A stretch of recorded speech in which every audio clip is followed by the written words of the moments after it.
Okay, so இதுதான் Abdul Kalam ஐயானுடைய memorial. அதோட full view உங்களுக்கு காமிச்சிருக்கேன். ஸோ இந்த பிளேஸ்க்கு எப்படி நம்ம வரணும் அப்படின்னா, ஃபஸ்ட்டு நம்ம ராமேஸ்வரம் பஸ் ஸ்டாண்ட்லேருந்து இங்கே ஒரு 4 கிலோமீட்டர் 3.5 கிலோமீட்டர் இல்லைனா 4 கிலோமீட்டர்ஸ். ஸோ இந்த பக்கம் ராமேஸ்வரம் பஸ் ஸ்டாப் இருக்குது. இதிலேருந்து பஸ்ஸஸ் கண்டினியூஸாக அவைலபிளாக இருக்கும். பஸ் ஸ்டாப்புக்கு உள்ளே இருந்தால் நம்ம பஸ் கிடைக்காது. பஸ் ஸ்டாப்புக்கு வெளியே வந்து நம்ம வெயிட் பண்ணோம் அப்படின்னா ஆட்டோஸ் கண்டினியூஸாக இருக்குது, பஸ்ஸஸுமே வந்து கண்டினியூஸாக இருக்குது. அதில் வந்து அப்படின்னா இங்கே நமக்கு இறக்கி விடலாம். ஸோ இங்கே வந்து நமக்கு பஸ் ஸ்டாப் இருக்கும். ஸோ இந்த பிளேஸில் நம்ம பார்த்தோம் அப்படின்னா இது வந்து பஸ்ஸஸ்லாம் கண்டினியூஸாக நமக்கு வந்துட்டு மூவ் ஆகி போயிட்டு இருக்குன்றத பார்க்கலாம். ஓகே, இது வந்து அந்த பஸ் ஸ்டாப் தெரியுது இல்லையா? இந்த பஸ் ஸ்டாப் தான் வந்து நம்ம கலாம் சாருடைய மெமோரியலுக்கான பஸ் ஸ்டாப். பஸ் ஸ்டாப் பேரே வந்து Kalam sir memorial bus stop அப்படி தான். ஸோ இங்கே இறங்கி நம்ம நடந்து வந்தோம் அப்படின்னா நம்ம இந்த பிளேஸுக்கு வந்துடலாம். ஓகே, ஸோ நெக்ஸ்ட் இதோட ஃபுல் வியூ. ஸோ இது வந்து லெஃப்ட் சைடு. இந்த பக்கம் பார்த்தோம் அப்படின்னா ரைட் சைடு. இது அதோட ஃப்ரண்ட் சைடு.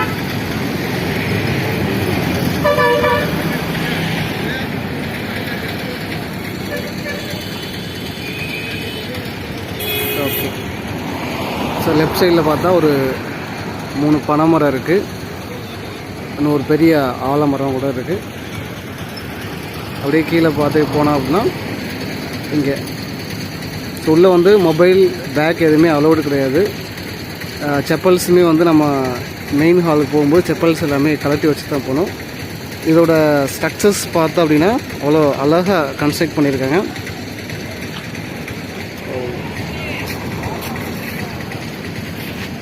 இதோட ஃப்ரண்ட் பிளேஸ் பார்த்தோம் அப்படின்னா இந்தியா கேட்டோட ஸ்ட்ரக்சர் இருக்கு இல்லையா, அந்த ஸ்ட்ரக்சரை ஃபாலோ பண்ணியிருக்கோம்.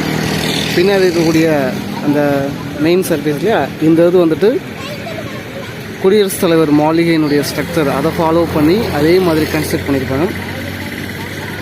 இது தேசிய நினைவகம் அப்படின்றனால தேசிய கொடி வந்து எப்பவுமே 24 ஹவர்ஸும் இங்கே எப்பவுமே பறந்துக்கிட்டே இருக்கும்.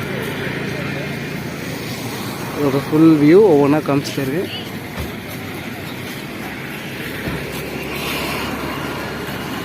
இது பெயர் பலகை.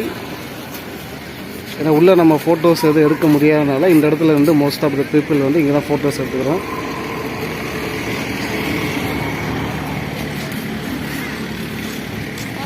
ஓகே, இதுதான் ஃப்ரண்ட்டோட ஃபுல் வியூ. இதுதான் இந்தியா கேட்டோட ஸ்ட்ரக்சர். ஸோ உள்ளே வந்து நம்ம செக்கிங் பண்ணிட்டு தான் உள்ளே சென்ட் பண்ணுவாங்க. மொபைல்ஸ்லாம் நமக்கு எதுவும் அலோடு கிடையாது. பேக்கு மொபைல்ஸ் எதுவும் நம்ம கொண்டு வந்திருந்தோம் அப்படின்னா அதை நாம் இந்த பிளேஸுக்கு அப்படியே ஆப்போசிட்டாக இருக்கக்கூடிய இங்கே இருக்குல்லையா, அங்கே செல் லாக்கர் அப்படின்னு இருக்கும். ஸோ இந்த பிளேஸில் நாம் மொபைல்ஸ்லாம் வச்சிடலாம். இங்கே வந்து 20 rupees வந்து சார்ஜ் பண்ணுவாங்க. பேக்கு நம்ம மொபைல்ஸ் எல்லாமே உள்ளே வச்சுட்டு ஒரு கீ கொடுப்பாங்க. ஸோ அந்த கீ நம்ம வாங்கி வச்சலாம். ஓகே, அப்படியே இங்கே நம்ம மொபைல் எல்லாமே இங்கே சப்மிட் பண்ணிட்டா அப்படியே உள்ளே நம்ம மூவ் ஆகலாம். உள்ளே நம்ம செக் பண்ணிவிட்டு தான் சென்ட் பண்ணுவாங்க. லேடிஸுக்கு தனியாக அவர் செக் பண்ணுவாங்க, ஜென்ஸுக்கு தனியாக நமக்கு செக் பண்ணுவோம். ஸோ இது வந்து ஃப்ரண்ட் வியூ. அப்படியே நம்ம சைடில் இந்த பக்கம் போனோம் அப்படின்னா ஒரு சைடு உங்களுக்கு காமிக்கிறேன். ஓகே, இதோட சைட் வியூ. ஸோ அனௌன்ஸ்மெண்ட்ஸ் கொடுத்துருக்காங்க. Mobile phone not allowed.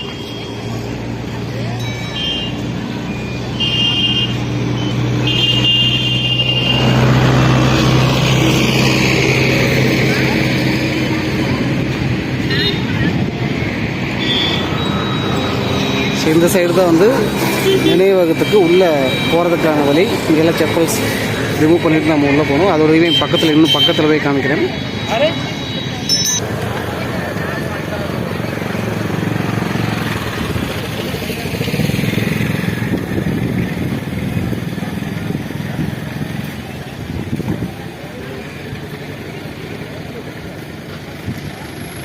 கல்வெட்டு.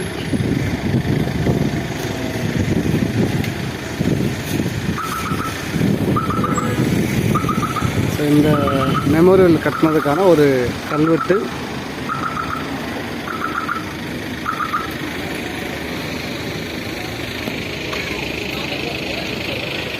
இது வந்து சைடு வியூ.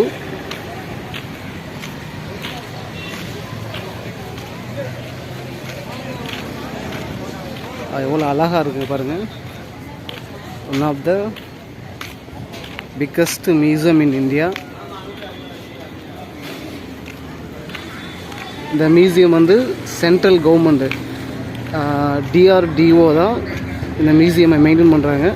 இந்த மியூசியமை கட்டுறதுக்கு ஃபண்டு அலாட் பண்ணதுமே DRDO, defence research director of organisation சொல்லக்கூடிய பாதுகாப்புத்துறை. ஓகே, இதுதான் மெயின் ஹால் என்ட்ரன்ஸ். உள்ளே போகிறதுக்கான வழி. செப்பல்ஸ் எல்லாமே இங்கே நம்ம கழட்டி வச்சிடணும். ஏன்னா உள்ள ஐயானுடைய சமாதி இருக்கிற இடத்துல செப்பல்ஸ் வந்து அலோடு கிடையாது. இங்கே எல்லாத்தையுமே நம்ம கழட்டி வச்சிடணும். கழட்டி வச்சுட்டு நம்ம உள்ளே போனோம். உள்ளே எப்பயுமே நம்ம சைலன்ஸ், அமைதியான போய் நிறைய ஃபோட்டோஸ்லாம் உள்ளே இருக்கும். உள்ள மெழுகு சிலை அப்துல் கலாம் ஐயா நம்ம கண்ணு முன்னாடி நேச்சுரலாக இருந்தால் எப்படி இருக்குமோ அதே மாதிரியான ஒரு மெழுகு சிலை உள்ளே இருக்கும். அதை பார்க்கும்போது நமக்கே உள்ளே இருக்கும், அவ்வளோ ஆச்சரியமாக இருக்கும். அண்ட் நிறைய பிக்சர்ஸ் குழந்தைங்களோடு அவர் எடுத்தது, பெரிய பெரிய தலைவர்களோட, வெளிநாட்டு தலைவர்களோடு அவர் எடுத்த ஃபோட்டோஸ் எல்லாமே உள்ளே இருக்கும்.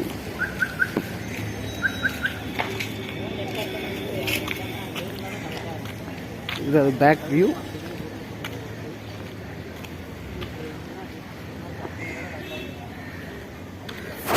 ஓகே, ஸோ பேக் சைடில் இந்த இடத்துல ஒரு வெண்கல சிலை இருக்கும். அப்படியே ஜூம் பண்ணி காமிக்கிறேன். இந்த இருக்கு இல்லையா, இந்த இடத்துல ஒரு சிலை இருக்கும். இது வந்து வெண்கல சிலை.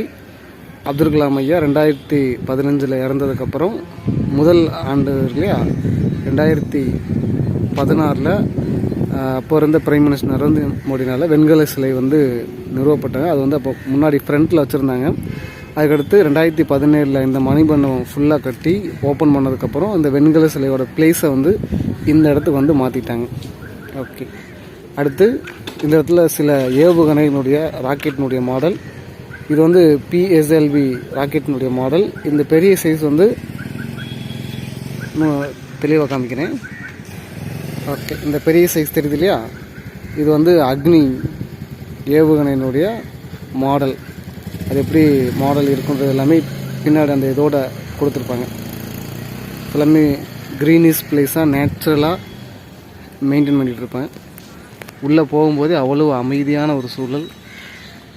அப்துல் கலாம் ஐயானுடைய அந்த சமாதிக்கு பக்கத்தில் இருக்கும்போது அவ்வளோ அமைதியாக இருக்கும்.